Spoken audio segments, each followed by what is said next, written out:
घड़ी का प्रयोग किया जाता है। घड़ी जो बीते समय और आने वाले समय के बारे में हमें सूचित करती है। अगर हमारे जीवन पर सबसे ज्यादा किसी का प्रभाव पड़ता है तो वह है समय। हर किसी का समय एक जैसा नहीं होता। अच्छे और बुरे समय सभी के जीवन में आते रहते हैं। इस समय चक्र का चलना कायम ही रहता है। समय किसी के लिए नहीं रुकता। लेकिन अगर हम आपसे कहें कि आप अपने समय को अच्छा बनाने के लिए कुछ उपाय कर सकते हैं। जी हाँ, हम बात कर रही है घर में लगी घड़ी की, जिसे हम रोज निहारते हैं। पर कभी ये नहीं सोचा होगा कि ये घड़ी हमारा समय बदलने में और अच्छा समय लाने में मदद कर सकती है। दोस्तों, हम कई बार जीवन में छोटी छोटी चीजों को नजरअंदाज कर देते हैं, लेकिन वहीं कुछ चीजें हमारे भाग्य पर अच्छा बुरा प्रभाव डालती है। घड़ी की ही तरह घर में और भी कुछ चीजें हैं जो आपके वास्तु दोष का कारण बनती है और आपकी परेशानी की वजह बनती है। तो आइए पहले जान लें, क्या आपको अपने घर में वास्तु दोष के बारे में कैसे पता लगता है और किस तरह से आप बड़ी ही आसानी से इसे ठीक कर सकते हैं। दोस्तों, वास्तुशास्त्र के अनुसार किसी भी घर में वास्तु दोष होने से सुख, शांति और पारिवारिक उन्नति में बाधा पैदा होती है। वास्तु दोष के कारण पनपने वाली नकारात्मक ऊर्जा से व्यक्ति के भाग्य पर बुरा प्रभाव पड़ता है। साथ ही घर के लोगों को कई प्रकार की परेशानियों का सामना करना पड़ता है। दोस्तों, शास्त्रों के अनुसार अगर हम ये छोटे मोटे उपाय कर लें तो अपने घर में नेगेटिव एनर्जी से छुटकारा पा सकते हैं। तो आइए जानते हैं, लेकिन उससे पहले दोस्त, आपसे रिक्वेस्ट है कि वीडियो को लाइक करें, अपने दोस्तों के साथ शेयर करें और अगर आपने अभी तक चैनल को सब्सक्राइब नहीं किया तो सब्सक्राइब करके बेल आइकॉन जरूर प्रेस कर ले। दोस्तों, नंबर 1, जीवन में तरक्की पाने के लिए रोज पहली रोटी गाय को दें, पीपल को जल चढ़ाएं और चींटियों को शक्कर मिला आटा दे। तांबे के लोटे में जल व लाल चंदन मिलाकर रात को अपने सर के पास रखकर सो जाएं। सुबह उस जल को तुलसी को चढ़ा दें। ऐसा करने से आपकी परेशानियां धीरे धीरे दूर हो जाएंगी। नंबर 2, वास्तु के मुताबिक अगर आपके घर में तिजोरी है और आप उसके सामने शीशा लगा दे तो इससे धन में बरकत होती है। व्यापारी लोग अपने कैश बॉक्स के सामने शीशा लगाएं, इससे आपके ग्राहक बढ़ेंगे। दोस्तों, नंबर 3, झाड़ू पोछा कभी भी खुले में नहीं रखना चाहिए। इन्हें हमेशा छिपाकर रखना चाहिए और झाड़ू कभी भी रसोई में नहीं रखनी चाहिए। नंबर 4, शौचालय का दरवाजा हमेशा बंद होना चाहिए। माना जाता है कि घर की नकारात्मक ऊर्जा शौचालय में ही बात करती है।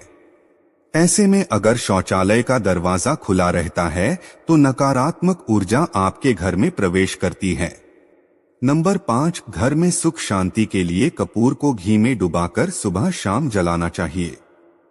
इससे घर में वास्तु दोष भी कम होता है और रह रहे सदस्यों के जीवन की परेशानियां दूर होती है। दोस्तों, नंबर 6, दुर्घटना से बचने के लिए शाम को हनुमान चालीसा के बाद कपूर जरूर जलाना चाहिए।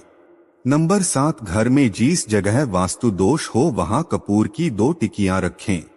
खत्म हो जाने के बाद वहां दोबारा इसे रखें। नंबर 8, सूर्य अस्त के बाद कभी भी किसी को दूध, दही या प्याज नहीं देना चाहिए। ये भाग्य में बाधक भी बन सकता है। नंबर 9, घर के मुख्य द्वार पर कूड़ादान कभी भी न रखें। नंबर 10, घर में टूटा हुआ शीशा कभी भी नहीं होना चाहिए। नंबर 11, अच्छे भाग्य के लिए सुबह नहाते समय पानी में थोड़ा सा कपूर का तेल मिलाएं। शनिवार को चमेली का तेल भी मिला सकते हैं। नंबर 12, लक्ष्मी की कृपा पाने के लिए रोज रात को रसोई अच्छी तरह से साफ करके चांदी की कटोरी में कपूर और लौंग जलाएं। यह प्रक्रिया रोज की जाए तो घर में बरकत बनी रहती है और मां लक्ष्मी जल्द ही ऐसे घर से आकर्षित होती हैं। ऐसे घरों से नकारात्मकता हमेशा दूर रहती है। दोस्तों, नंबर 13, घर के सोने वाले कमरे में पौधे नहीं लगाने चाहिए।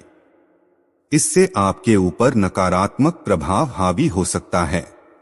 नंबर 14, घर में पौधे लगाते समय पानी में सेंधा नमक डालें।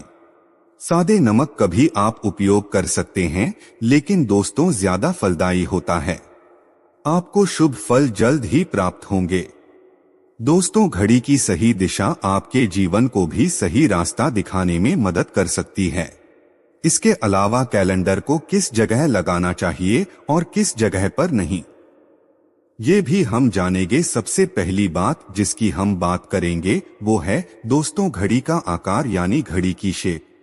दोस्तों, वास्तुशास्त्र के अनुसार गोलाकार की घड़ी या अंडाकार घड़ी सबसे उत्तम मानी जाती है, पर आजकल देखा जा रहा है कि बाजार में कई प्रकार की घड़ियां मौजूद है, जिसमें घर के सदस्य या भगवान की तस्वीरें और फोटो भी लगी होती है। लेकिन दोस्तों, आपको बता दें कि घड़ी के साथ तस्वीरें लगाना बिल्कुल भी सही नहीं है। इससे आपके घर के सदस्यों के जीवन पर समय का प्रभाव देखने को मिल सकता है। और भगवान की तस्वीर घड़ी में बिल्कुल भी नहीं लगानी चाहिए, क्योंकि भगवान की तस्वीर को रोज धूप, दीप, अगरबत्ती और पूजन की आवश्यकता होती है, और घड़ी तो कई महीनों तक धूल में पड़ी रहती है। इससे भगवान का अपमान होता है और ये शुभ नहीं माना जाता। हो सके तो घड़ी का आकार गोल और अंडाकार ही पसंद करे। घड़ी का गोल या अंडाकार गोना हमारी पृथ्वी के आकार को दर्शाता है, जो को और घड़ी में नुकीले कौन होते हैं, और वास्तु के अनुसार नुकीली चीजें नकारात्मक ऊर्जा का संचार करती है। दोस्तों, अगली बार जिसका आपको ख्याल रखना है वो ये है कि घड़ी को स्वच्छ रखें, साफ सफाई का ध्यान रखें, धूल ना जमा होने दें, और कहीं से भी घड़ी टूटी फूटी नहीं होनी चाहिए। दोस्तों, जैसा कि हम सभी चाहते हैं कि हमारे जीवन में सब अच्छा और बेहतर होता रहे, तो उसके लिए हम खुद को संवारे रखते हैं, नए कपड़े और नए आभूषण पहनते हैं। उसी प्रकार अपने घर की घड़ी को स्वच्छ और नए जैसा ही रखना चाहिए, यानी कहीं से भी टूटी फूटी नहीं होनी चाहिए।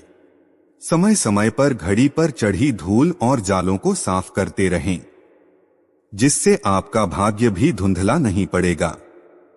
दोस्तों, कई घरों में आदत होती है कि पुरानी गाड़ी को बनवाकर ही चलाते रहते हैं। एक जगह नई घड़ी आई तो पुरानी किसी और जगह लगा देते हैं। कृपया ध्यान रखें, घर में पुरानी या फिर टूटी हुई या धूल चढ़ी हुई और बंद गाड़ी तो बिल्कुल भी ना रखें, क्योंकि इससे घर में नकारात्मकता और दरिद्रता का वास होने लगता है। बंद पड़ी घड़ी को घर में रखने से व्यक्ति के जीवन में नए अवसर नहीं आते और वो अपने कार्य में सफलता प्राप्त नहीं कर पाता। अगली बार जिसका आपको ध्यान रखना है वो है घड़ी की सही दिशा। घड़ी को कभी भी दक्षिण दिशा में नहीं लगाना चाहिए। दक्षिण दिशा यमलोक की दिशा मानी जाती है। काल का अंतिम चक्र यहीं से शुरू होता है। इसीलिए वास्तुशास्त्र में इस दिशा को घड़ी के लिए अशुभ माना गया है। घर में घड़ी को उत्तर दिशा, पूर्व दिशा या पश्चिम दिशा में आप लगा सकते हैं, लेकिन ध्यान रखें कि घड़ी को कभी भी मुख्य द्वार, कमरे के दरवाजे या आने जाने के लिए उपयोग किए जाने वाले दरवाजे के ऊपर कभी भी नहीं लगाना चाहिए। इससे समय का प्रभाव आपके आने जाने की गति और दिनचर्या पर पड़ सकता है। दोस्तों, घड़ी के साथ कैलेंडर का भी ध्यान रखें। जहां घड़ी समय का प्रतीक है तो वहीं कैलेंडर उससे जुड़ी तारीखों का लेखा जोखा बताता है। कैलेंडर को पूर्वी और उत्तरी दिशा की दीवार पर कभी भी नहीं लगाना चाहिए। ये इससे वास्तु दोष उत्पन्न होता है, और कृपया करके अपने घरों में नए कैलेंडर के साथ पुराना कैलेंडर कभी भी ना लगाएं। दोस्तों, घड़ी और कैलेंडर दोनों ही आने वाले समय के सूचक है, जो हमें आगे बढ़ने की प्रेरणा देते हैं। उन्हें समय के अनुसार ही लगाना चाहिए। इस बात का हमेशा ध्यान रखें कि घड़ी का समय हमेशा सही होना चाहिए। बहुत से लोगों की आदत होती है घड़ी का समय आगे या पीछे रखते हैं, तो ये गलती आप ना करें। समय हमेशा सही रखें। इससे आपको कभी भी समय का कालचक्र और दुष्ट परिणाम प्राप्त नहीं होता। ये छोटा सा उपाय आप जरूर करके देखिए। दोस्तों, छोटी छोटी बातें हैं जिनका आपको ध्यान रखना है। दोस्तों, रखी हुई घड़ी और पुराना कैलेंडर आपके भाग्य को भी रुकावटों से भर देता है। इसीलिए वक्त के साथ आगे बढ़ते रहने के लिए घड़ी और कैलेंडर को बदलते रहिए और कैलेंडर को कभी भी अपने सोने के कमरे में ना लगाएं, ना ही इसे कभी मुख्य द्वार पर टांगे। ये शुभ नहीं माना जाता। पुरानी घड़ी किसी को दान में देना शुभ माना जाता है। इससे आपके जीवन से बुरा समय निकल जाता है। इसीलिए अगर आपके घर में कोई पुरानी घड़ी है जो टूटी फूटी ना हो और खराब ना हो तो वो आप किसी जरूरतमंद को दान में जरूर दें। तो दोस्तों, आपको ये वीडियो कैसा लगा हमें कमेंट में जरूर बताएं। इस वीडियो को लाइक करें, अपने दोस्तों के साथ शेयर करें और हमें सब्सक्राइब करना ना भूलें। जल्द मुलाकात होगी।